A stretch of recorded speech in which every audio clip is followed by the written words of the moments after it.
খালি কয় মাথায় নষ্ট মামা। আমাক যা একজন কইতে হুজুর আপনার নামে ধর্ম, আমি কে কইতে আপনি একটা ভালো লোক যদি পায় অর্ধেক টাকা আপনার অর্ধেক আমার।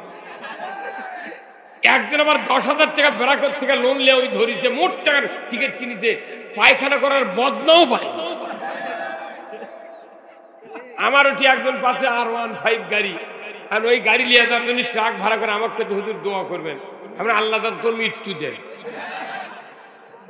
মানুষ কত হুজুর এত বড় কঠিন কথা, আমি না কে রে 5 লাখ টাকার গাড়ি তুই খালি মাত্র সব টাকা এই বগুড়া জেলার মানুষের 4,99,980 টাকা, 4,99,980 টাকা হচ্ছে তামাম বগুড়ার মানুষের, আর তোর হলো 20 টাকা রে। এরকম তা পাপ লোক। তখন এটি যদি বলি কে কে লটারি কিনেছিল হাত তোলেন তো, কি এটি করছেন তো? কিন্তু যেদিন লটারি টাকা দিয়া 10-5টা করে একবারে কিনেছেন, এই ভিডিও কিয়ামতের ময়দানে আল্লাহ দেখাবি। এই গলার ভেতরে এখানে একটা লকেট আছে, ঝুলন্ত লকেট, দুনিয়ার কোন মানুষের চোখে ধরা পড়বে না। সূরা ইব্রাহিমের ভেতর বলেছেন এই লকেটটা ঝুলন্ত আছে, যে কোনো মানুষ যে কোনো কাজ করবে সাথে সাথে ছবি সহ অডিও ভিডিও রেকর্ড করা হয়। আমার করছেন যে হুজুর কিনিনি, কিন্তু যদি কিনা থাকে ওই ভিডিও কিয়ামতের ময়দানে দেখাবি। কেরে এগুলো কি মাদ্রাসা দেয়, মসজিদে 10 টাকা চাইলে তুই দিসনি, কত টাকার অর্ধেক মামার ওটি দিছিল, আর সেটা আবার টিভি ছাড়িচ্ছে রে। কি কথা রে, দেশের মোট মানুষ লটারির পাগল বানাচ্ছে। এই বগুড়া জেলায় কত ইমানদার আছে, বগুড়া জেলার যতটা ইউনিয়ন আছে প্রত্যেকটা ইউনিয়নের চেয়ারম্যান যদি প্রতিবাদ দিত ডিসি সাহেবের কাছে, আমার বগুড়াতে একটা লটারির পাতা বেচতে দেব না, ঠিক ঠিক বিক্রি হতো। তা আপনি বক্তৃতা করে কি করবেন? আমার দেশে অন্যায় কোনো সব আছে না? এই যে ভাই এই যে জমি নাই, জমি যাই ধান লাগায় কয়দিন পর রিপিট দেয়, 5 দিন পর রিপিট দেয় না। কিন্তু এই ভাইকে একজন বুদ্ধি দিতেছে যে আপনার রিপিট দেওয়ার দরকার নেই, ঘাস তোলারও দরকার নেই, 10 দিন পর পর 10 কেজি করে ইউরিয়া জমি দিবেন, 3 মাস পর কাট করে দেবেন সেই ধান। এই হুজুর শুনে ওই ঘাস তোলেনি, ওষুধও দেয়নি, ঘাস মারা রিপিট দেয়নি। 3 মাস পর যা যদি ধান কাটে এই এতগুলো সার দেয়া ধান পাবে, কি পাবে? আমাকে বাংলাদেশে চুরি, জানা, সুদ, ঘুষ, অন্যায়, অবিচার মোট আছে। তারই মধ্যে বক্তৃতা বক্তা লিয়েছে, বছরন্তর লিয়েছে, হাতের মধ্যে ইউরিয়া দিবে। কিরে সাধু ভাই কি আমার ভাইরা ঘাস মারার ওষুধ না দিয়া 10 দিন পর পর 10 কেজি করে ইউরিয়া দিলে যেরকম ধান না পেয়ে ঘাস পাওয়া যায়, ওই রকম অন্যায় অবিচার সমাজে চালু আছে। বছর অন্তর বক্তৃতা দেওয়ার জন্য টাকা দেয়া বক্তাখানে ইউরিয়া দিয়ে নেয়, মরার আগ দিয়ে ইমান খুঁজে পাওয়া যায় না। কোন জিনিস ভেজাল নাই? আরে 2 টাকার আলু সাইজ করে একটা চিপসের প্যাকেট বানাচ্ছে। কারো যদি বিদেশের বা কোনটি বালুস না থাকে, 4টা প্যাকেট কিনে সুতি দিয়ে বান্ধিয়া মাথার তলে দিলে বালুসের চেয়ে দামি দিতে। এখন দাদি যাচ্ছে রাস্তা দিয়ে, লাথি করছে, দাদি আমি চিপস খাবো, পটেটো চিপস খাবো। তোর দাদি 10 টাকা 1 প্যাকেট লেছে, নিয়ে টানিচ্ছে, মেয়ে মানুষ টানিচ্ছে। মহিলার জোরের কাম বাজিতে ওটা চেরা, ওই তখন দাঁত দিয়ে কামড় দিয়ে চোখা দাঁত দিয়ে কানা করে লোক দিচ্ছে, ঢুকিয়ে ফুস করে বাতাস বাড়ে গেছে, ইঙ্গে টান দিয়ে চেরে লাথি করে লে বাবা লে 1 খামচা লেছে। দাদি মনে করছে আরো বোধহয় ½ কেজি আছে। বাড়ির যা দেখে আর মাত্র 4 চাকা। আমার ভাইরা বাংলাদেশে প্রত্যেকটা জিনিস চিটারি। ফেয়ার অ্যান্ড লাভলি 36 টাকা দাম, অর্ধেক বাতাস অর্ধেক লাভলি। দাঁত ঘষার পেস্ট কেউ যদি 95 টাকা 125 টাকা দেয় বড়টা টুথপেস্ট কিনে পেপসোডিন মুখের কর্ক খুলে যদি ঠাসি মারে বন্দুকের মতো গুলির আওয়াজ, এত জোরে বাতাস বার হয়ে যায়, টিপ দেয়া দেখে অর্ধেক খালি। সানসিলিকের দাম 2 টাকা, কি সুন্দর বালুসের মতো। যদি ইনকা টানেলি আসেন লিক করার পর অর্ধেকও নাই।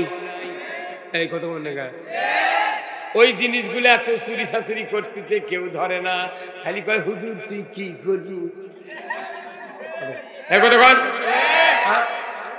আমি সরকারকে বলি পেঁয়াজের দাম বাড়লো, রসুনের দাম বাড়লো, জিরার দাম বাড়লো, তেলের দাম বাড়লো, কেরে আলুর দাম বাড়লো, বেলেটের দাম কেন বাড়লো না? 5 টাকার বেলেটের অর্ধেক দিয়ে দাড়ি কামাই, 2.5 টাকা দিয়ে যদি দাড়ি কামান যায় জিন্দিগিতে দাড়ি রাখবে না। যদি একটা বেলেটের দাম বাংলাদেশে 60 টাকা করত, কেনার ভয়ে দাড়ি লম্বা হয়ে যেত।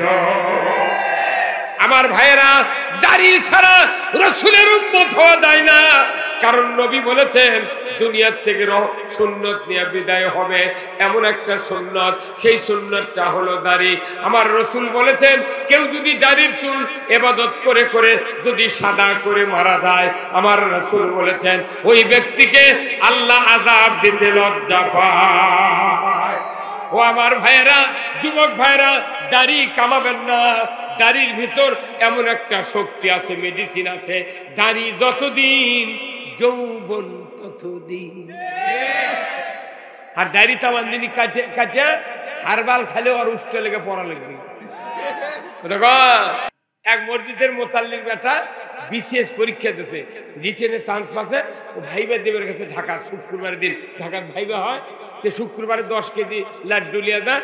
ইমামুক কাছে হুজুর আমার বেটা ভাইবা দেবের কাছে আল্লাহ চাকরিটা দিয়ে দেয়। তো ইমাম সাজিয়ে মিলেট টিলেট করে হাত তুলে কান দিচ্ছে।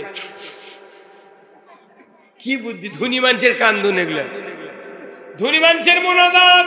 আল্লাহুম্মা আমিন। আল্লাহ দয়া করে মোতাল্লির বেটার চাকরিটা দিয়ে দিবেন আল্লাহ, ভাইবা দিবার কাছে প্রশ্নটা সহজ করে দিবেন আল্লাহ, আল্লাহ চাকরিটা দিয়ে দেন, আল্লাহ দেন দেন দিয়ে দেন। ইনকে করে দোয়া করছে, ওই মোতাল্লি খুশি হয়ে গেছে, চাকরি তো মিস নাই। তখন শেষে দা কথা, আল্লাহ চাকরি তুমি দিবে ঠিক, বেতনটা আমার মতো দিও। কার মতো? তখন মোতাল্লি যাইকে হাত ধরছে, এই হুজুর আপনার লাগান বেতন হবে কে? কমতা টাকা খরচ করে লেখাপড়া শিখেছি, বিসিএস পাস করেছি, বেতন কমপক্ষে 1.5 লক্ষ টাকা হওয়া লাগবে। আপনার বেতন তো 3000 টাকা মাস, আপনার লাগান বেতন হলে আমি ভাত পাবো। তখন ইমাম সাহেব করছে, হুজুর 3 মাস বেতন বেকি 9 বার চাষি, আপনি খালি ঘুরে ঘুরে কন হুজুর আপনার বেতন অল্প হলে কি হবে, বরকত আছে। তাহলে খালি বরকত আমার ঘর থাকবি কে? সেই দিন আপনার ঘর পার করে দিচ্ছি।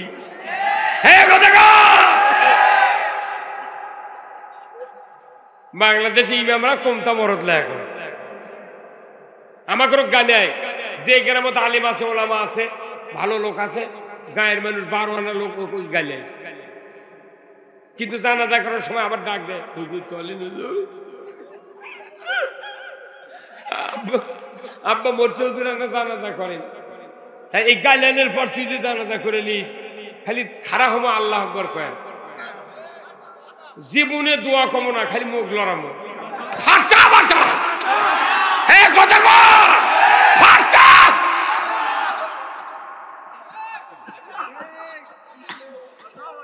কি রে, আমি 200টা মেয়ের বিয়ে পড়াছি, মাত্র একজন মেয়ের ভাত হয়নি, খালি পাওয়ার 6 লোক, এর স্বামী দেখেনি, বিয়ে পরে ফেলে দিছি। পরে ওই 6 লোক দেখে ওর বউয়ের ভাত হলো না। তামাক করছে, হুজুর আপনি বিয়ে পড়ালেন, মেয়ের পাও দেখবেন না? আমি কি ওর পাও দেখতে পারলাম? করছে হুজুর তাহলে কেন বিয়ে দিল আমার কাছে ব্লাফ দিয়ে? আমি কোন শোন, তোর বউ যদি 1 কোটি মিয়া মানুষের মধ্যে হাঁটে, তোর বউ জীবনে হারাবে না। কারণ সব মানুষের বইয়ের 5 লাখ, তোর বইয়ের 6 লাখ। কথা কর করছে হুজুর, তাহলে কি ছাড়া দেবো না? আমরা খবরদার ছাড়া দেবো না। তুই মনে কর তোর বউ একটা শখের মেলা তো তুলে পারবো। কথা কি? এই জায়গার ইউনিয়নের নাম কি? কে কে লটারি ধরেছিলেন? মাথায় নষ্ট মামা। ওই জয়পুরের রাজ্জাক, ওর যে মাইক সেট আছে আমি তো আর জানি না। জয়পুরের সভা করবার যা এই বক্তৃতা দিতে, ইন্নামাল খামরু ওয়াল মাইসিরু ওয়াল আনসাবু ওয়াল আজলামু রিজসুম মিন আমালিশ শায়াতিন ফাস্তানিবুহু লাআল্লাকুম তুফলিহুন। আল্লাহু আকবার। আল্লাহ বলেছেন মদ, জুয়া, লটারি, মূর্তি পূজা এইগুলি ইমানদারের জন্য হারাম। এইগুলির থেকে তুমি পরহেজ থাকো, এইগুলি শয়তানের কাজ। অতএব এর থেকে তুমি পরহেজ থাকো, তুমি সফল কাম। আল্লাহু আকবার। এই বগুড়া জেলার কতগুলো ইমানদার, কতগুলো মাদ্রাসা, আর এই বগুড়া 2300 সিএনজি দিয়ে লটারি বেচল রে। আমরা দেখছি বাংলাদেশের ইমানদারেরা নামাজের পক্ষে, রোজার পক্ষে, জিকিরের পক্ষে, টুপির পক্ষে, দাড়ির পক্ষে, হজের পক্ষে, জুব্বার পক্ষে, নামাজের পক্ষে, তারপর কুরবানির পক্ষে, বিয়ে করার পক্ষে, আবার প্রেম করার পক্ষে। এই কথা সব রসুলের আদর্শ সব মানে, কিন্তু একটার বিপক্ষে, সেটা হলো রসুলকে রাষ্ট্রনায়ক হিসেবে মানতে নারাজ। আজকে যদি দেশের মেম্বার থেকে শুরু করে প্রধানমন্ত্রী পর্যন্ত যত নেতা আছে দেশে, সবাই যদি রসুলের রাষ্ট্রনায়কতা যদি মেনে নিতাম, আমার দেশে সুদ চলত না। আওয়াজ ধীরে হলো কেন? তারা যদি রাসূলকে রাষ্ট্রনায়ক মেনে নিতেন, আমার দেশে চুরি হতো না, জানা হতো না, বেপরদা চলতো না। আমার দেশে মুহাস্তানে বৈশাখ মাসে গাঁজা চলতো না। আমার দেশে মসজিদে জুতা চুরি হতো না। আমার কথার সাথে কি একমত? তাহলে চুরি বন্ধ করা দরকার আছে না নাই? জানা বন্ধ করার দরকার আছে না নাই? ঘুষ বন্ধ করার দরকার আছে না নাই? বক্তৃতা দিয়ে ঘুষ বন্ধ হবে না, চুরি বন্ধ হবে না, জানা বন্ধ হবে না। বন্ধ হতে পারে এইগুলি যতক্ষণ না রসুলের আদর্শ ভিত্তিক সমাজ কায়েম না হবে, রাষ্ট্র কায়েম না হবে। আপনারা কি রসুলের আদর্শে রাষ্ট্র কায়েম করতে রাজি আছেন? কারা কারা দুহাত তুলে দেখান।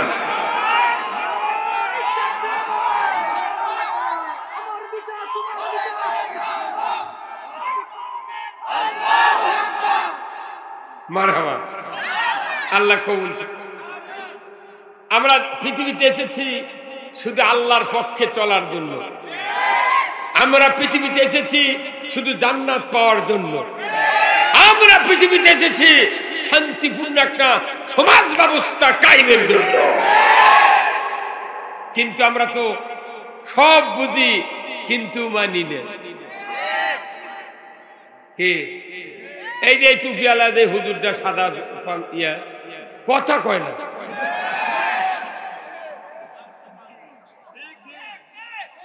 আপনার মসজিদের মোতাল্লিকি পাশে আছে? ভয় কিসের?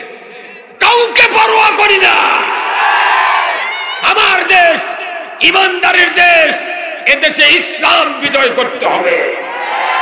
কারা কারা ইসলাম বিজয় চান দুহাত তুলে দেখা। লিল্লাহে তাকবীর, নারায়ে তাকবীর, নারায়ে তাকবীর। আল কোরআনের আলো সংসদে আলো। লিল্লাহে তাকবীর। দুনিয়ার মুসলিম, বাংলার মুসলিম, লিল্লাহে তাকবীর। ক্যারুলিয়ার ইসাল সব সাজু ভাইয়ের আগমন, লিল্লাহে তাকবীর। আল্লাহ কবুল করুন। আসলে মানুষ আমরা সব বুঝি কি কতক্ষণ।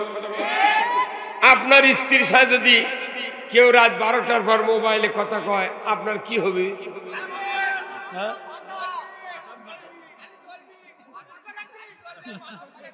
ওরে মদ রে,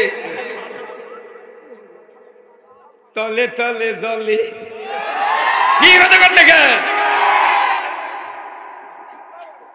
আপনার স্ত্রী যদি 12টার পর একজন বেগানা অপরিচিত যুবকের সাথে যদি খালি মোবাইলে একবার বলে হ্যালো, আপনার পুরা শরীরের রক্ত মাথায় উঠে যাবে। যে আল্লাহ আমাদেরকে সৃষ্টি করেছেন, যে আল্লাহ আমাদেরকে মাথার থেকে পা পর্যন্ত সমস্ত নিয়ামত দিয়েছেন, যিনি যৌবন দিয়েছেন, তাম পৃথিবীতে সূর্যের আলো দেন, চন্দ্রের আলো দেন, মানুষ চলার জন্য যা দরকার সব দেন কে? সেই আল্লাহর জগতে বসবাস করে 24 ঘন্টা আল্লাহর রসুলের বিরোধী লোকের সাথে বগল বাঁধান। একবার খালি হ্যালো কষে তাই মাথার রক্ত, আর সারা জীবন আল্লাহর আইন বাদ দেয়া মানুষের আইনের পক্ষে স্লোগান, অমুক নেতার চরিত্র, নামাজ পড়ে না একক্ত, গাঁজা খাই 5 ওয়াক্ত। এইগুলি যদি সমাজের নেতা হয়, এই সমাজে নামাজ কায়েম হবে না। হবে? তাহলে আসুন আমরা কোরআন থেকে কথা শুরু করব। এই কিতাব কার? কোথায় মানবেন?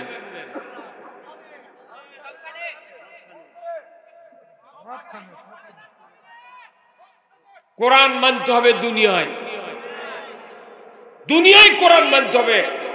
আখিরাতে, কবরে, হাসরে, মিজানে কোরআন মানতে পারবো না। তাহলে দুনিয়া হলো কোরআন মানার জায়গা। সেই কোরআন বাংলাদেশে আছে, একবারে কোটি কোটি কোরআন আছে, অথচ আপনারা এই দেশে অন্যায়গুলি দেখতে পাচ্ছেন, ন্যায় চোখে পড়ে না। তাহলে দেখা যাচ্ছে কোরআন ঘরে ঘরে থেকে লাভ নাই। একটা কোরআন যদি বাংলাদেশের সংসদ ভবনে নিয়ে যা, কোরআনের একটা আইন যদি চালু করা হতো, এ দেশে নামাজ কায়েম হতো। একটা আইন যদি সংসদে কায়েম হতো, সুদের মতো জঘন্য অপরাধ বাংলাদেশ থেকে দূর হয়ে যেত। যারা সুদ বন্ধ করে না, যারা সুদ ছাড়তে পারি না, সেই রকম মুসল্লি নিয়ে ইমাম সাহেবেরা সেই টুপি, সেই দাড়ি, সেই জুব্বা, মসজিদে নামাজ পড়ে দোয়া করে, আল্লাহ রব্বানা আতিনা ফিদ দুনিয়া হাসানা ওয়া ফিল আখিরাতি হাসানা ওয়া কিনা আযাবান নার। তখন তামাম মুসল্লি কয় আমিন। কতক্ষণ? যত মানুষ মসজিদে যায়, 12 আনা লোক কিস্তির পার্টি, 6 আনা লোক বেনামাজি, আর 10 আনা লোক হলো ইসমুখ। এই লোকগুলা মুন্সির কথা শুনে কয় আমিন। কতক্ষণ? আল্লাহর ইজ্জতের কসম, এই লোকগুলা যদি কোটি কোটি বার আমিন কয়, ওই মসজিদে কোনদিন দোয়া কবুল হবে না। এই যে আমার মোবাইল আছে দেখছেন,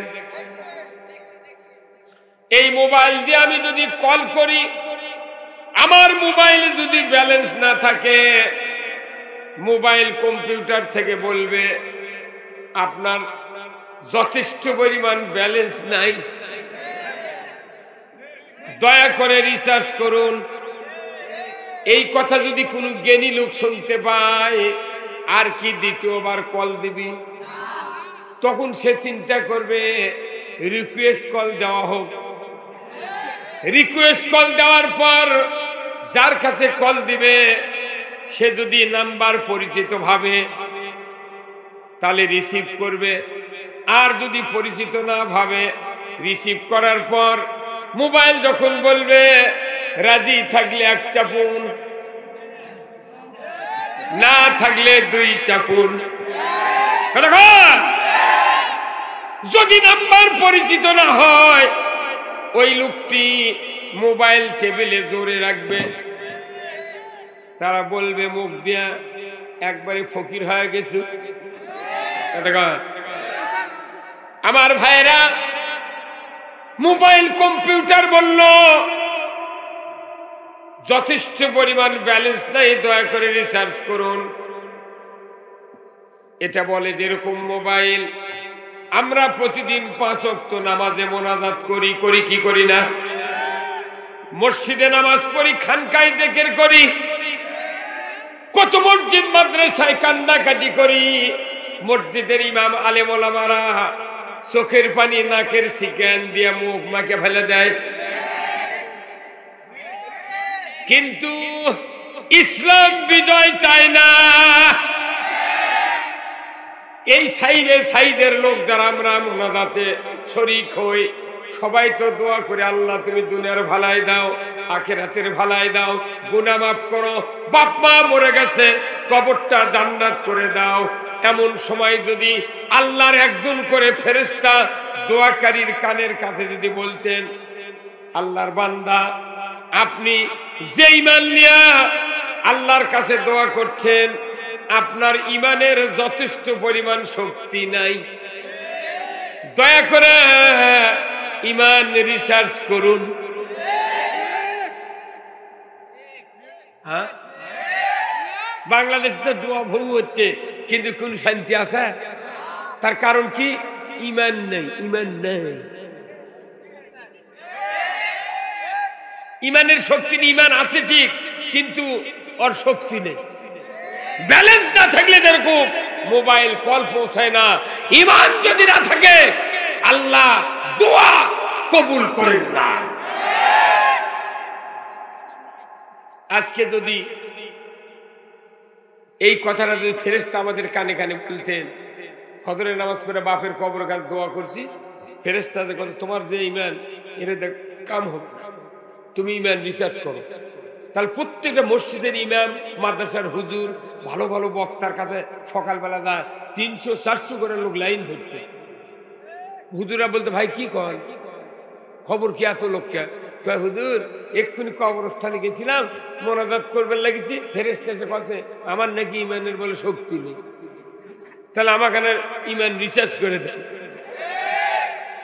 মোবাইলের টাকা ফুরালে ফ্যাক্সিলুটের দোকানে যায়, আর ইমানের শক্তি না থাকলে কোরআনের মাহফিলে যায়। ফ্যাক্সিলুটের দোকানে যেরকম টাকা মোবাইলে লুট দেওয়া হয়, আজকের এই তাফসীরুল কোরআন মাহফিলে ইমানের শক্তি বাড়ানোর জন্য আলেম ওলামারা কোরআন দেয়া লোড দেয়। কিন্তু লোডের দোকান যদি বন্ধ করে দেয় সরকার, বাড়ি বাড়ি মোবাইল থাকবে, কোনো লাভ হবে না। ওই রকম সারা পৃথিবীতে আলেম ওলামা জেলখানা তুলে থুয়ে ইমানের শক্তি কমান হচ্ছে। তাহলে আসুন, আমার আল্লাহ কোরআনে বলছেন ইন্নামাল মুমিনুনা আল্লাযীনা ইযা যুকিরাল্লাহ ওয়াজিলাত কুলুবুহুম ওয়া ইযা তুলিয়াত আলাইহিম আয়াতুহু জাদাতহুম ঈমানাও ওয়া আলা রাব্বিহিম ইয়াতাওয়াক্কালুন। আল্লাহ বলছেন নিশ্চয় যারা মুমিন, আল্লাহু আকবার, যারা মুমিন, এই মুমিনেরা তাদের সামনে যদি কেউ আল্লাহ সুবহানাহু তাআলার নাম উচ্চারণ করে, আমার আল্লাহ বলেছেন ওই মুমিনের অন্তরটা ওয়াজিলাত কুলুবুহুম, থরথর করে কাঁপতে হবে। আল্লাহর নাম শোনা পর কারোর অন্তরে যদি কম্পন শুরু না হয়, ভয় পয়দা না হয়, ওই ব্যক্তি বুঝতে হবে আমি মুমিন হতে পারি। কতক্ষণ কি হলো? কোনো কথা হবে না। সাধু ভাই আগে আসুন, মরদাতে সেই মরদ সিয়ারা কিরে মাথার থেকে পা পর্যন্ত একবার ঢালায়। এক সাধু ভাই ঠিক হবে, পুরা লাইন পাড়া ইউনিয়ন ঠিক হয়ে যাবে। আমরা আর কাউকে দেখতে চাই না, দেখতে চাই সাধু ভাইকে। এই ইউনিয়ন ভালো করার জন্য একটা উমরই দরকার। এই যোগ্যতা, এই শক্তি যার আছে তাকেই সামনে দিয়া আমার জন্মভূমি বাংলাদেশে কোরআনের রাজ কায়েম করতে যায়। আমার ভাইরা, আল্লাহর নাম উচ্চারণ করলেন, যিনি মুমিন শুনলেন অন্তর থরথর করে কাঁপতে হবে, ভয় পয়দা হতে হবে, আল্লাহর দিদার পাওয়ার ইচ্ছা জাগ্রত হবে। ধরে বলুন ঠিক কিনা? সে আল্লাহকে দেখছেন? কিন্তু কোরআন হাদিসে আছে এই আল্লাহ ইসমে জাত নাম আলিফ লাম লাম হা, আল্লাহ। সবাই একটু বলেন তো, আল্লাহ আল্লাহ। এই আল্লাহ, এই আল্লাহ আমাদের সৃষ্টি করেছেন, তার নাম হলো রব। ৯৯টা নাম, তার ভেতরে হেডমাস্টার নাম হলো ইয়া রব। ইয়া রব, রব কারে বলে? আল্লাহ তাআলা পরিচয় দিচ্ছেন কোরআনুল কারীমের ভেতরে। রব হলো তিনি যিনি অনস্তিত্বকে অস্তিত্ব দান করতে পারেন, যিনি ২৮ দিন তাপ দেওয়ার পর মুরগির পেটের তলে বাচ্চা ফুটাতে পারেন। কোনো মেশিন নাই, কোনো ফ্যাক্টরি নাই, কোনো কিছু নাই। ২৮ দিন বসে আছে মুরগি পাখার তলে ডিম নেয়া। ২৮ দিন পর মুরগির ডিমের খোসা ফেটে ফেটে একটা একটা করে বাচ্চা লাফিয়ে লাফিয়ে পড়ে।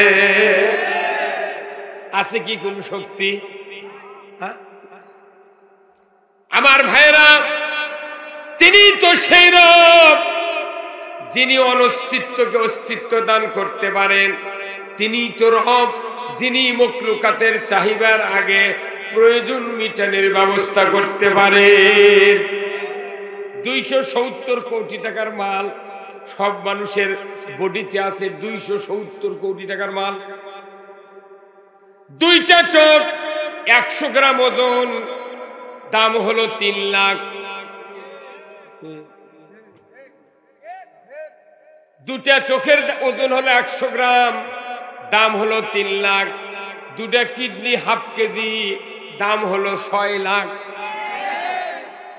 এক একটা দাঁত ৩২টা দাঁত আল্লাহ মানুষের মুখে দিলেন, তার আগে ৩২টা দাঁত দিলেন। ৩২টা ফালে দিয়া আবার শক্ত ৩২টা দাঁত দিলেন।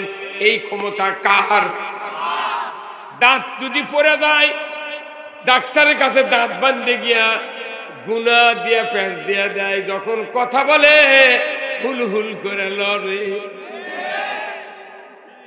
একই বাড়ির ভিতরে 2 বার দাঁত গজে দিলেন, আল্লাহ নড়ে না। কি দাঁত? আবার এই দাঁতক আল্লাহ বলে দিয়েছে, রে দাঁত 22 বছর পর্যন্ত তুমি বড় হবে, এরপরে 1 সুত বড় হতে পারবে না। মাথার চুল যেরকম বাড়ে 3 মাসে একবার ছাটে, এই চুলের অর্ধেক যদি 6 মাসে বাড়ত, প্রতি বছর 2 বার করে দাঁত লেদত লেদা সান দিয়ে আনা লাগতো। কি সিস্টেম, কে সিস্টেম করে দিল? আল্লাহু আকবার। সামনের 4টা দাঁত আছে, কোদালে দাঁত, একবার মাথা সমান। নারকেল কাটে, পিঁপা কাটে, কলা কাটে। পাশে 4টা স্ক্রু ড্রাইভার, স্টার মার্তুলের মতো 4টা দাঁত আছে, কালা আয়না দিয়ে দেখবেন। এই 4টা দাঁত আল্লাহ তাআলা দিলেন, আমার বান্দারা গরুর গোশত খাবে, মুরগির গোশত খাবে, কামড় দিয়া টান দিয়া গোশত ছিঁড়বে। যদি চোখা দাঁত না দেই তাহলে গোশত ফসকে আসে, সুরা দিয়া ঝোল দিয়া চক্ষু বিকল হয়ে যাবে। কি দাঁত? চোখা নিচে একটা চোখা, উপরে চোখা, দুইটা এমন ভাবে ধরলো, টানলেও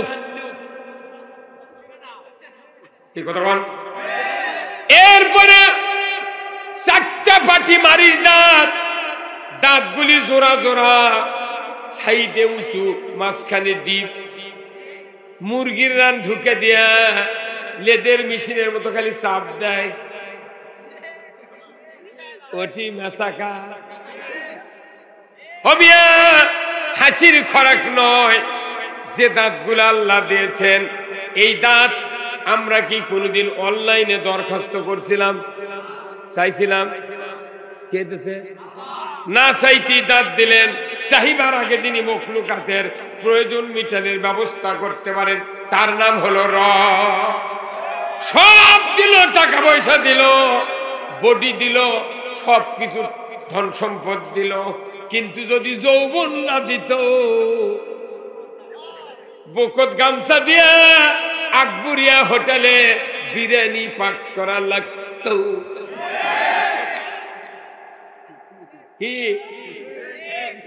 গামছা সামনে দিয়া পেঁয়াজ দিয়ে লিয়া যা, পাশে গুজে থতে তুই ইনকে করে হারিচ্ছে, কথা করে রে, কথা করে পারে। এই যৌবন যদি আল্লাহ না দিত, পৃথিবীতে মানুষ আসতো না। যৌবন যদি না দিত, একটা হুন্ডা ওই দোকানত বিক্রয় হতো না। আপনার যৌবন নাই, একটা মেয়েও আপনার সাথে বিবাহ বসবে না।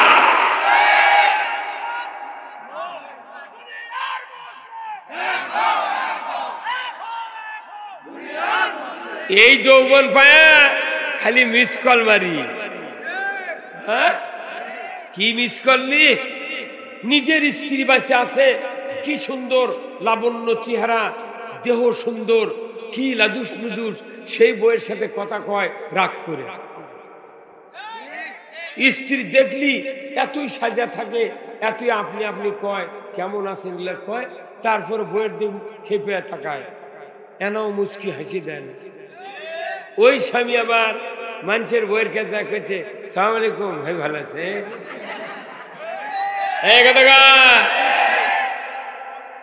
সতী নারীর পতি হাই রে পর্বতেরই চূড়া, অসতী নারীর পতি ভাঙ্গা নায়ের গোড়া। খালি পায়ে হাঁটা ভালো, কষা জুতা যারো, দেশ হতে বিদেশ ভালো, কল্যাণারী যারো। নাম হলো ময়না, গাল ফুলে তাকে কথাই কই না। চিরা গাছে শাড়ি আজি যদি কিনা না দাও, চলে যাব কিন্তু বাপের বাড়ি।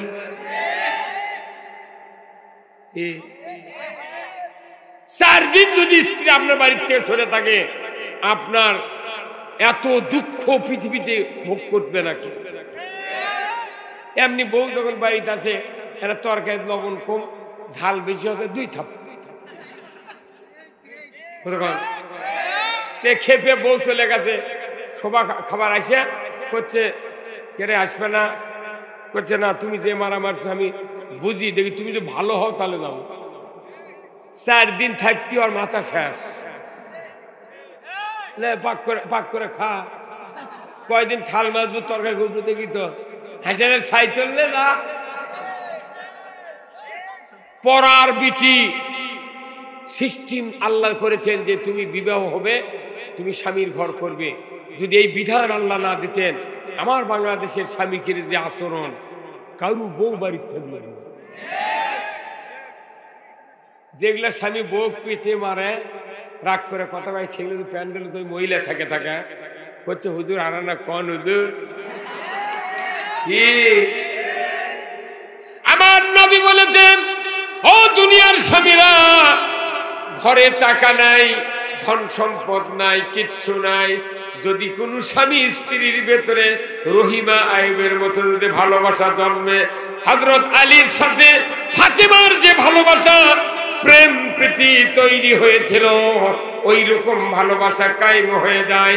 আমার রাসূল বলেছেন, ঘরে টাকা নাই, সম্পদ নাই, ওই ঘরটা জান্নাতের বাগান। এই জান্নাতের বাগান কয়জন মানুষ বানাছেন? কোন ছাই দেয়া করছে, নইমের মা ধান মার গেছে রে, না তোর কানে জিনিসটা দে, বেশি আলু লাগায়, আলু তুলে আটানি সোনার জিনিস বানিয়ে দেবো। ময়না মিয়া মানুষ খালি ময়না কন, ওর জিবেতে আপনার পাও চাটে দিন। এত ভালো মানুষ মহিলারা, কথা ঠিক কিনা? ওই যে 12 বছর আগে কানের জিনিস খুলে অগদেশে বেশিছে, আটানি দেওয়া তো দূরের কথা, যে ছয়ানি বেশিছে আজও দেয়নি। ওই স্ত্রী প্যান্ডেলের থেকে করছে, হুজুর ঠিকই করেন হুজুর, আমার শুদ্ধ বেচা খাচ্ছে।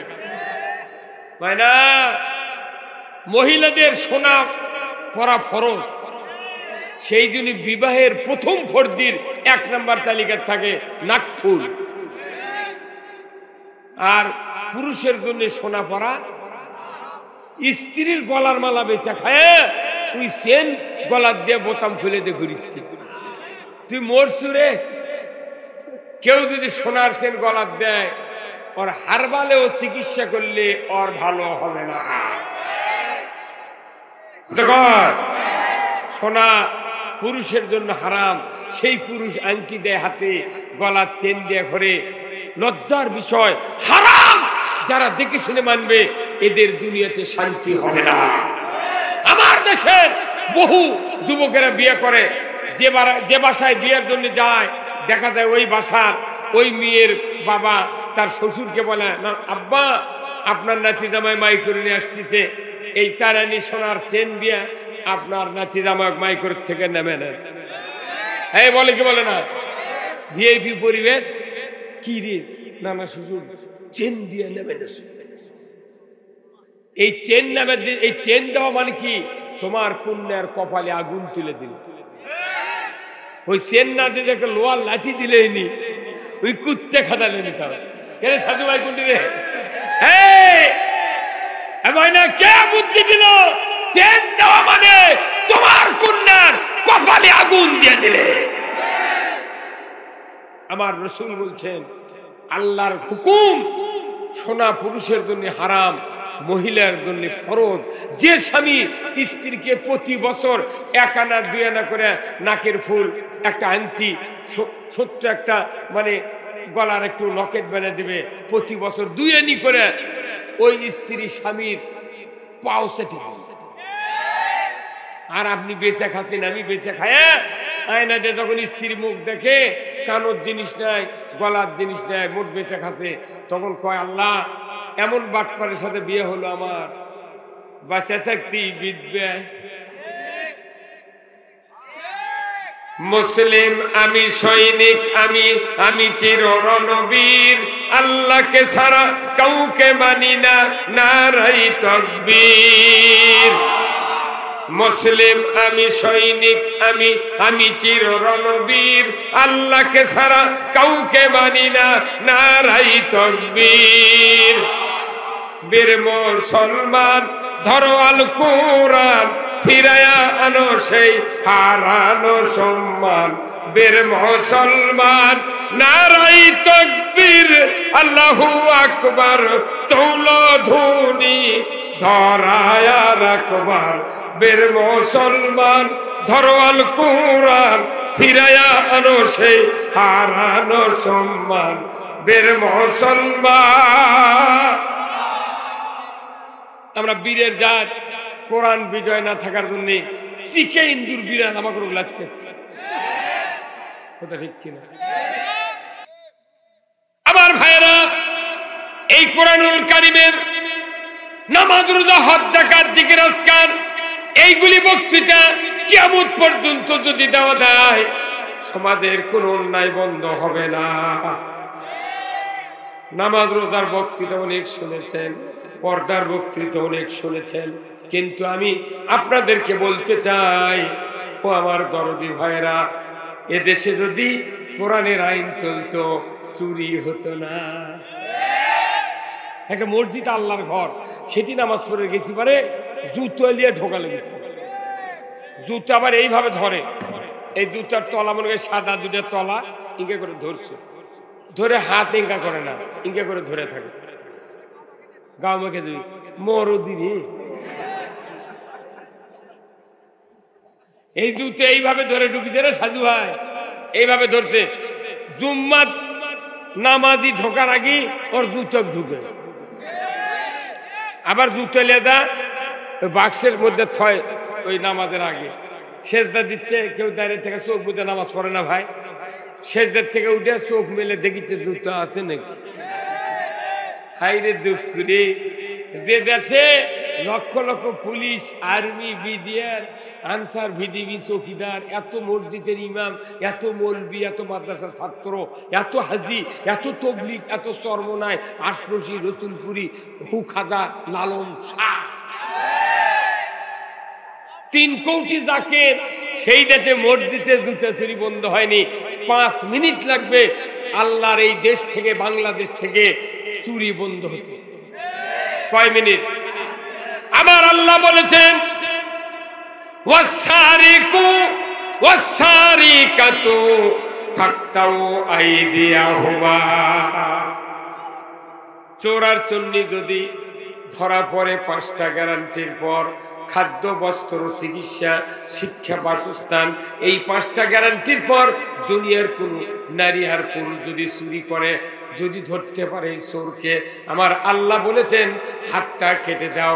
একটা চোরের হাত বাইতুল মুকাররমের উত্তর গেটে কেটে দেওয়ার দৃশ্য বিটিভি, এনটিভি, এসটিভি 21, 24, 71, 75, 76 চ্যানেলে যদি দেখানো হতো, আল্লাহর ইজ্জতের কসম, গরু চুরি, হুন্ডা চুরি, মানুষ চুরি তো দূরের কথা, মসজিদে একজোড়া স্যান্ডেল চুরি হতো না। অথচ মসজিদে নামাজ পড়ে ইমামরা চুরি বন্ধের বক্তৃতা দেয় না। হ্যাঁ কথা কন, আমার দেশের মসজিদে ভাই এগুলো চেয়ার নাও ভাই, এই আপনার এটি চেয়ার এইদিকে বসেন, আমার কথা ও তোর থাকার কাম বাঁধনি, এই আপনি আবার আগে বসেন, ওই চেয়ার করছে। হ্যাঁ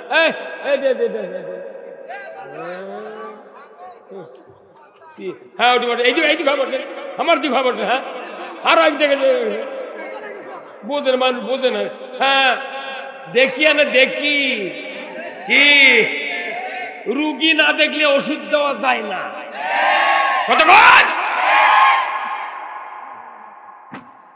আমার আল্লাহ বলেছেন চুরি বন্ধ হলে 5 মিনিট সময় লাগবে। খালি চুরের হাত কাটার আইন কায়েম হবে, মানুষ ভিক্ষা করে খাবি, তা চুরি করবে না। আমার বাংলাদেশের শিবগঞ্জ থানার এই বাড়ি আলাদিপুর 10ই না 13ই অক্টোবর সভা করছি, না 12ই অক্টোবর, আমি প্রধান বক্তা, দ্বিতীয় বক্তা বক্তৃতা করেছে। একজন মোটরসাইকেল প্যান্ডেল ওই পার ছুঁয়ে কেবলকে ঢুকে আনে সভা ঘুরছে, হুন্ডা নেই আর কে হুন্ডা চুরি হবে কেনা। আবার মসজিদের নামাজ পড়ে গেছে আপনার এই মোকামতলার এটি খেউরি পাড়া নেই, ওটি নামাজ পড়ে সভা করে গেছি, নামাজ পড়ে গেছে মসজিদের বাইরে ছুঁয়ে, নামাজ পড়ে বাইরে আসে থেকে হুন্ডা নেই, নতুন স্যান্ডেল জুম্মার বাইরে ছুঁয়ে নামাজ পড়ে গেছে, ওযু না করতে জুতা কালি তোলা গেছে বলবে। কেরে যে দেশে এত মুন্সি, এত উলবি, এত মাদ্রাসা, এত মসজিদ, সেই যাতে জুতা চুরি বন্ধ হয়নি, আর তাহলে অন্য কোনো কাম কি হবি? হ্যাঁ কত কোনো কাম হবে? আমার ভাইরা দিলের কান্না শুনি, চুরি বন্ধ করার আইন কার? আমরা মুসলমান কার? এই দেশটা কার? আইন চলবে কার? সে চলে না খায়, ওই জন্য তো চুরি বন্ধ হচ্ছে না। খালি জুম্মার যা রব্বানা আতিনা ফিদ দুনিয়া হাসানাতাও ওয়া ফিল আখিরাতি হাসানাতাও ওয়া কিনা আযাবান্নার। কত কান্দা কান্দি, কত কি করে দোয়া করি, আল্লাহ তুমি দুনিয়ার ভালাই দাও। আল্লাহ বলেছেন বান্দা দুনিয়াকে ভালো করার আইন কোরআনে আছে, ওই আইন যদি কায়েম না করো দোয়া করে দুনিয়া ভালো হবে না।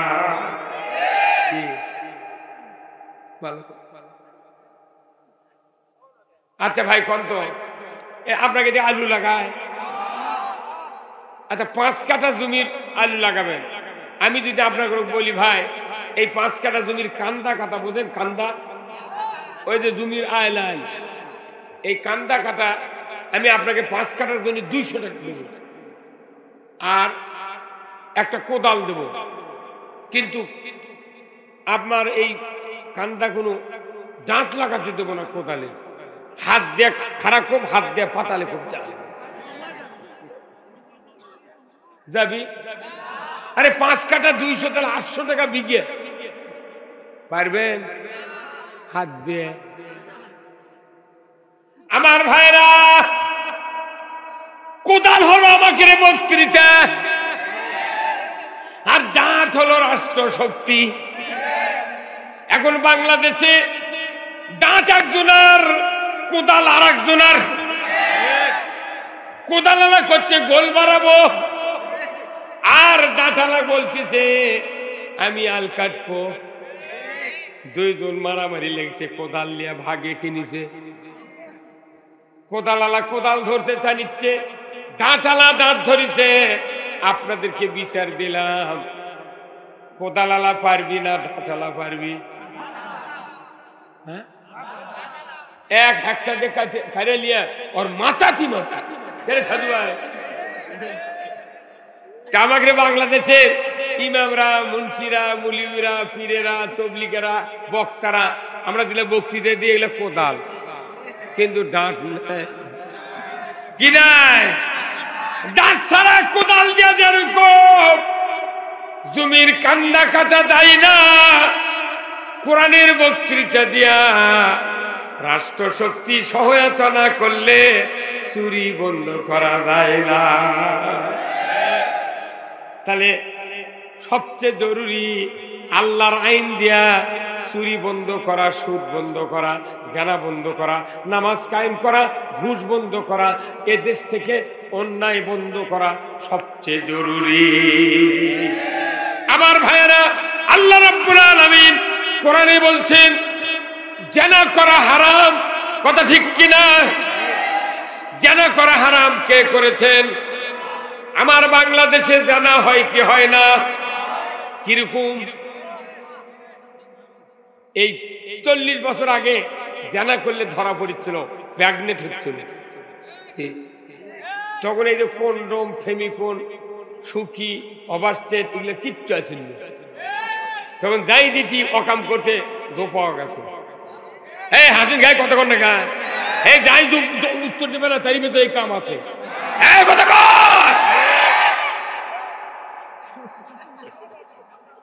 আমরা যখন মসজিদে বক্তৃতা করি, মোতাল্লিরা কয় হুজুর সমাজে জানা হচ্ছে, পেপার দেখলাম আপনি না কোন তো জানা যাতে না করে লোকজন। আমরা তখন কোরআন হাদিসের দলিল দিয়া শাস্তির কথা বলি, তখন ওই দেখা যায় কিছু কিছু লোক মসজিদে চোখ মুজে মাথা হেড করে। তখন আমরা মেম্বর থেকে আমি বুঝে পারি এই ব্যাপারে সাধু ভাই। আমরা বলি ভাইয়ের আমার জানা করবেন না। তখন যারা জানা করে মসজিদের মধ্যে বসে থেকে মনে মনে কয় সুযোগ পালে হুজুরের বাড়ি বহু হুজুরের বিটিক বার করে নিয়ে গেছে। কতক্ষণ না বহু শিক্ষকের মেয়ে বের করে নিয়ে গেছে, বহু কৃষক ব্যবসায়ী হাজার হাজার মহিলাকে চরিত্র হরণ করে বের করে নিয়ে যা জানা ব্যভিচার করে বাংলাদেশে হত্যা করা হচ্ছে। আমার আল্লাহ বলেছেন, হে দুনিয়ার মানুষ, নারীদের ইজ্জত নারীদের আব্রু তার মান যদি তুমি অক্ষুণ্ণ রাখতে চাও তাহলে তুমি জানা বন্ধের আইন কায়েম করো। আমার আল্লাহ বলেছেন জানাকার যদি পুরুষ হয়, সে যদি বিবাহিত হয়, মহিলা যদি বিবাহিতা হয়, আমার আল্লাহ বলেছেন ওই পুরুষের কোমর পর্যন্ত মাটির ভেতর গেড়ে দাও, মহিলার সিনা পর্যন্ত মাটির ভেতর গেড়ে দাও। পঞ্চগড়ের পাথর কিংবা সুন্নি হারার ইটার ভাটার ক্রিকেট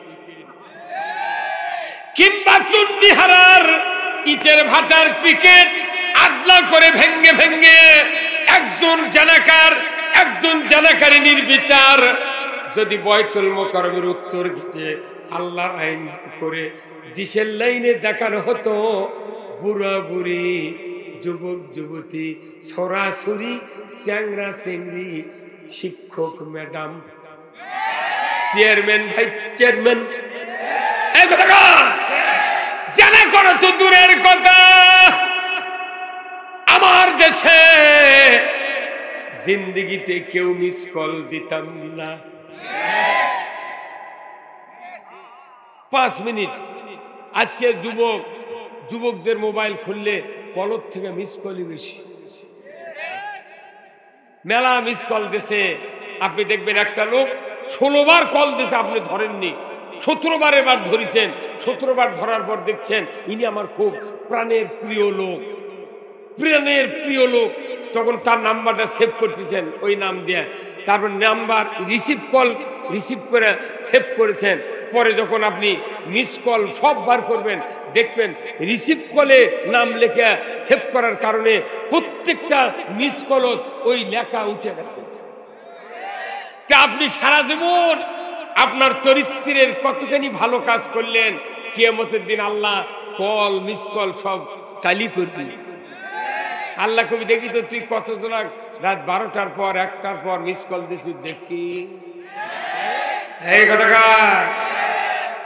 আমার একটা স্বপ্ন পূরণ করো ও গো দয়াময়, তোমার পথে চলতে গিয়ে মরণ যেন হয়। আমার একটা স্বপ্ন পূরণ করো ও গো দয়াময়, তোমার পথে চলতে গিয়ে না পাই যেন ভয়।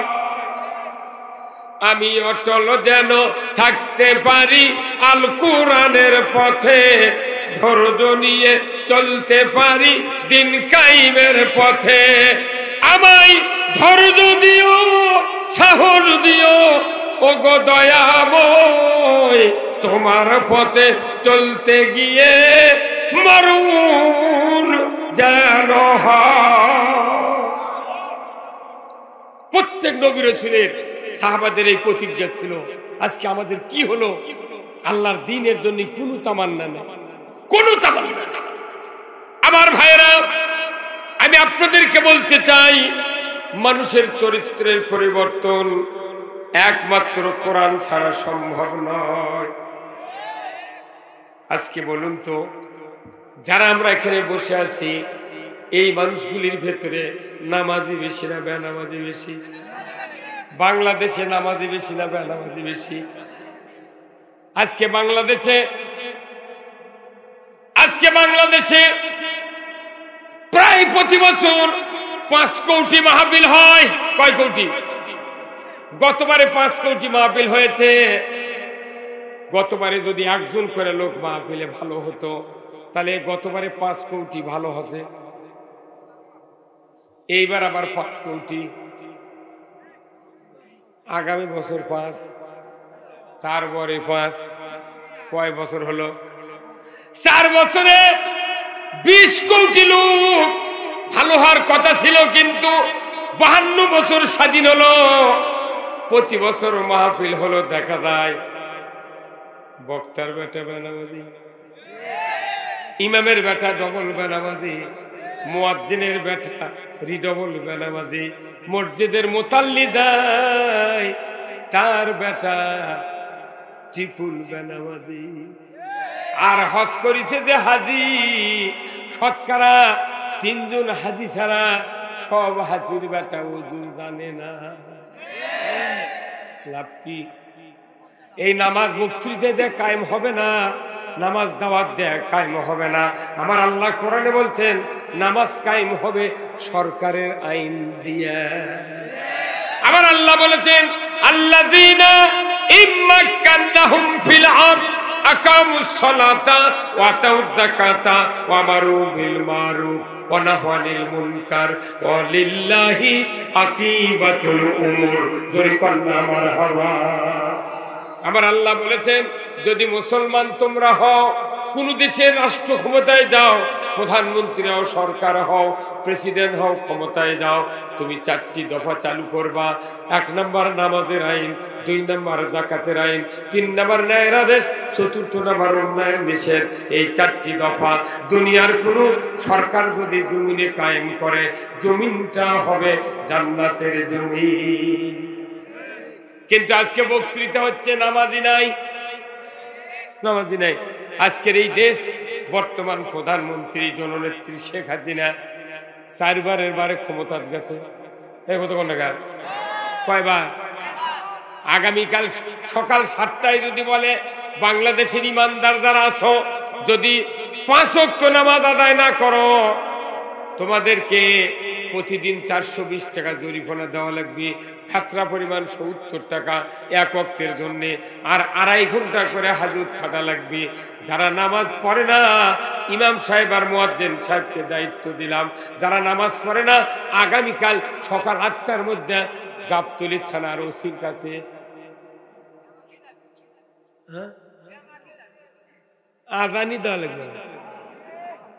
আজান হবে 5:30টায় ফজরের, রাত 3:30টার থেকে বেনামাজির বউ বেনামাজির বাপ মাও ডাকবি, বাবা ওঠ রে, স্বামী কবি ময়নার বাপ ওঠো ওঠো।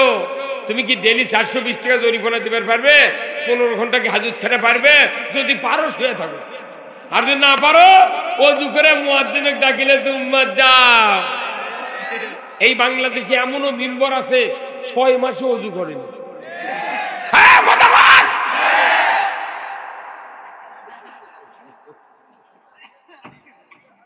অথচ ভোটের হ্যান্ডবেলত লেগেছে, ভোটের হ্যান্ডবেলত লেগেছে জনদরদি, গরিবের বন্দুক, ধনীর রাইফেল,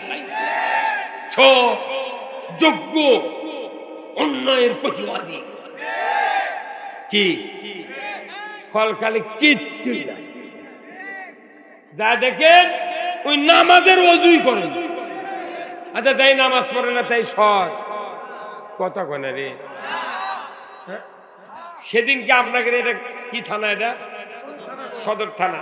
সেদিনকে আমি গাবতলী গেছি সভা করবার নাই, সোনাতলার এই দিক গেছি, তো আমাকে একটা স্লিপ দিতে বুঝছেন যে হুজুর ইমাম যদি বিড়ি খায় তার কাছে কি নামাজ পড়া জায়েজ হবে? তখন আমি কোনো এর উত্তর আমি দিতে পারবো না, তবে আমি একটা জিনিস বুঝাবো, ইমাম যদি বিড়ি খায় তাহলে আপনার গাঁও থেকে বাজে গেল, ইমাম বিড়ি খাবি কে? তাহলে আপনি কি বিড়ি খান? যাই প্রশ্ন লিখেছেন, আপনি যদি বিড়ি খান তাহলে আপনার যদি বিড়ি খাওয়া চলে, ইমামের কি হবে? আপনি বাদ দেন, ইমাম বাদ দিবি। কতক্ষণ কি ডাকা তুই রে? ওই ইমামের বিড়ি খাওয়াতে দেখতে পারে না, আর ওই প্যাকে প্যাকে টপ 10 কিনিচ্ছে, ওই প্যাকে প্যাকে গোল্লেপ কিনিচ্ছে, প্যাকে প্যাকে জয়নাল সপ্তাহে কিনিচ্ছে। তাদের গায়ের গন্ধ, গিঞ্জির গন্ধ, তাদের বিছনার গন্ধ, বালচের খাতার গন্ধ, ওই জিমিন্দা হাঁটে যায় সেমিন্দা গন্ধ।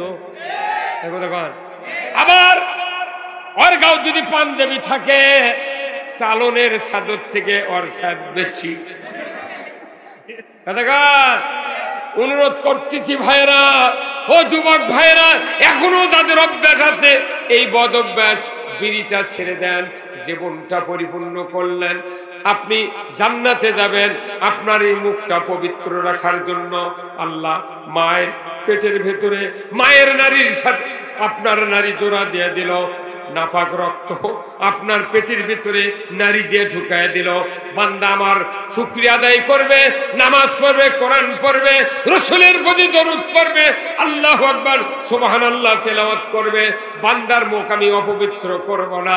9 মাস 10 মাস ওই মায়ের পেটের ভিতরে নারীর সাথে নারী জোড়া দেয়া আপনাকে আমাকে তিলে তিলে বড় করে ভূমিষ্ঠ করলেন কে? সেই মুখটা দিয়ে আপনি বিড়ি খেলেন। বাপরে, একটা বিড়ির সাক্ষাৎকার আমি শুনছিলাম, বুঝছেন, কাগজ লিখেছে, সিগারেট সাহেব আপনার জন্ম কোন দেশে, কোন শোনে? তখন সিগারেট উত্তর দিচ্ছে 1283 সালে কিউবার হেবাগানে আমার জন্ম। কত বড়! তাহলে আপনাকে কে যারা ভালোবাসে, কিরকম ভালোবাসে? তখন বিড়ি বলছে, আমাকে যারা ভালোবাসে উই ভিজা পানি ভিজা মরে যাবি, আমাকে ভিজবার দেয়। কোথায় শ্রাবণ মাসের দিন যারা বিড়ি খায়, খেতে খাওয়া মানুষ, ডবল পলিথিনের মধ্যে নিয়ে মুখের নিচে এটি গুজে জমি লাগায়, পিঠের উপরে পানির ঢল হয়ে যাচ্ছে, আমাকে ভিজবার দেয় না। তোমার কেমন ভালোবাসে? ওই রকম ভালোবাসে আমার সারা পৃথিবী আমি ঘুরি, আমার প্লেন ভাড়া বাস ভাড়া লাগে না, যাই যায় তারই পকেট করে নিয়ে যায়, কেউ ভাড়া দেওয়া লাগে না। এই কথা কর আমি অনুরোধ করতেছি, সবচেয়ে ক্ষতিকারক বস্তু আপনার আমার জন্য নবীর চেহারা দেখা যাবে না, রসুলের শাফায়াত পাওয়া যাবে না। এই জন্য আমাদেরকে স্মোকিং ম্যান থেকে বিরত থেকে আল্লাহর কথা শুনতে হবে। আমার ভাইয়েরা, আমি আপনাদেরকে বলতে চাই, আজকের এই পৃথিবীতে যারা আমরা ঈমান এনেছি, কালেমা পড়েছি, কালেমা পড়ার পর দ্বিতীয় শর্ত হলো আমাকে নামাজ আদায় করতে হবে। বলুন তো, বাংলাদেশে যদি নামাজ কায়েম হতো, ওই মানুষগুলি কখনোই আইনের মাধ্যমে নামাজ চালু করলে একটা মানুষ নামাজ কাজা করত না। বলুন তো, আজ থেকে 15 দিন পূর্ব পর্যন্ত এই 15 দিনে কি কেউ ফ্যানের সুইচে হাত দিয়েছেন? একই বোর্ডত আলোর সুইচ, ফ্যানের সুইচ, একদিনে ভুলে লোকটা ফ্যানের সুইচ যায়নি। কারণ কি? এখন শীতকাল, শীতকাল নিয়ামত তো করছো তুমি, তো জবের নিয়ামত আলা হতো, শীত নিয়ামত, কিন্তু ফ্যানের সুইচের আঙ্গুল গেল না। কারণ কি? এদেশে শীত কায়েম করেছেন কি? এই দেশে যখন কোরআন কায়েম হবে, তখন সুদের সুইজত কেউ হাত দেবে না, চুরির সুইজত কেউ হাত দেবে না, জানার সুইজত কেউ হাত দেবে না। আমার দেশে কি হলো? সুদের কথা, ঘুষের কথা বললে কেউ রাগ করে, কথা বল না। আর এখানে যতগুলো লোক আছেন দেখেন তো, এই জামা কিংবা শার্ট কোটি কেউ উল্টা করে গাওয়াত দিচ্ছেন, দেখেন তো, হ্যাঁ, সব সিধে না। আমার এই ভাই যদি এই পাঞ্জাবি উল্টা করে গাওয়াত দিয়ে এখানে দাঁড়াতেন, সবাই দেখতেন যে পাঞ্জাবির পকেট ভেতরে থাকা দরকার ছিল সেটা বাইরে যাচ্ছে। আর এই 12 আনা লোক মনে মনে করবেন হয়তো আর বউ মরে গেছে, এই কথা কোন না। কারণ যদি বউ বাঁচে থাকতেন তাহলে অবশ্যই আসার সময় বলতো, রহিমের বাপ তোমার পাঞ্জাবি উল্টো, তুমি সিধা করো। আমার এই যে কোটি 5টা বোতাম, 4 নাম্বার বোতাম লিয়া যদি 2 নাম্বার ঘাটত লাগে দিই, আপনারা কবেন এ পাগল কোনটা ধরে নিচ্ছে। খালি এক ঘাটের বোতাম আর এক ঘাটত লাগালি পাগল। আমার ভাইরা, এটা হলো উল্টা, আমারটা উল্টা। আমার আল্লাহ কোরআনে বলছেন, ইহদিনাস সিরাতাল মুস্তাকিম। আল্লাহ তুমি আমাদেরকে সরল, সঠিক, সিধা পথে পরিচালিত করো। জোরে কোন আল্লাহু আকবার। সিধা পথ হলো আল্লাহর। জোরে কোন সিধা পথ কার? আরো জোরে বলেন সিধা পথ কার? আর মানুষ যেগুলা পথ তৈরি করেছে, এই পথ হলো উল্টা। মানুষের তৈরি করা পথ উল্টা, আল্লাহর পথ সিধা। আল্লাহ বলেছেন তোমরা আমার সিধা পথে চলো। বলুন তো, যারা উল্টা পথে চলছে, এই লোকগুলিকে যদি উল্টা পথে চলা থেকে বিরত রাখার যদি আমরা চেষ্টা করি, এটা কি আমাদের অপরাধ? ধরে কোন অপরাধ? তাহলে বলুন তো আজকের পৃথিবীতে কোরআন হাদিসের আইনের কথা বললে কিছু লোক রাগ করে, কিছু লোক রক্তচক্ষু দেখায়। তার কারণ হলো ওই লোকটার ভেতরে উল্টা সিধার জ্ঞান না। আমি আপনাদেরকে বলতে চাই, কোরআনুল কারীম আল্লাহ তাআলা বলেছেন ইহদিনাস সিরাতাল মুস্তাকিম, আল্লাহ তুমি সঠিক সরল সোজা পথে তুমি পরিচালিত করো। জোরে কন্যা মারহাবা। যে মানুষেরা পাঁচ ওয়াক্ত নামাজ আদায় করে মসজিদে জামাতের সহিত আদায় করবে, আমার রাসূল বলেছেন কিয়ামতের দিন ওই নামাজি ব্যক্তিরা আরশের নিচে জায়গা পাবে। পাঁচ ওয়াক্ত নামাজ মসজিদে জামাতের সাথে আদায় করবে, এই লোকটা কিয়ামতের দিন আরশের নিচে জায়গা পাবে। যখন আল্লাহু আকবার। আপনারা কি আরশের নিচে জায়গা চান?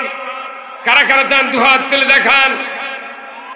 তুমি এক ভাই কি করছিস? আমি গেলাম আছে মানে হুগু হচ্ছে ইনকে করে গেল। আরশের নিচে জায়গা কত যে জরুরি। যারা আরশের নিচে জায়গা পাবে তারা বিনা হিসেবে জান্নাতে যাবে। যখন আল্লাহু আকবার। নামাজ আদায় করা ফরজ, এই নামাজ যারা ছেড়ে দিবে, আমার রাসূল বলেছেন মান তারাকাস সালাহ ফালাইসা মিন্নি, যে ব্যক্তি নামাজ তরক করবে সে আমার দলভুক্ত নয়। রাসূলের দলভুক্ত যদি সে না হয়, ওই বেনামাজি যদি 4 লাখ টাকার কুরবানি দেয় লাভ আছে? 1.5 লাখ টাকার কুরবানি দিলে লাভ আছে, কিন্তু বেনামাজিরা বেশি বেশি দামে কুরবানি দেয়। আর মসজিদের ইমামরা কুরবানি দেওয়ার টাকা নাই। প্রাইমারি মাস্টার সরকারি চাকরিজীবীরা 32 বছর চাকরি করে, গ্র্যাচুইটি পেনশন পায় 1 কোটি টাকা। উই যতদিন বাঁচবি হাফ বেতন পাবি, উই মরবি আর বউ বেতন পায়। বউ মরার পর ন্যাংরা বেটা থাকলে তাই বেতন পায়। সরকারি অফিসাররা বয়স বাড়ে বেতন বাড়ে, দুর্বল ঠিক কিনা? আর মসজিদের ইমামদের বয়স বাড়ে বেতন কমে। এক পর্যায়ে বলে হুজুর আপনার মুখের দাঁত পড়ে গেছে, কথা বোঝা যায় না, আর যান আসেন না। মসজিদের ইমামের বেতন 3000 টাকা মাস, ঊর্ধ্বে 10,000 টাকা মাস, আর নামাজ পড়ে না, কিচ্ছু করে না। একটা সরকারি চাকরিজীবীর বেতন হলো 33,000। কি বেতন নেই আমাকে রোগ দিয়ে জানাজা কাপন কাটা মুটি করে নিবি, বেতনও দিবে না। হ্যাঁ, ওটা তো ওভার ডিউটি।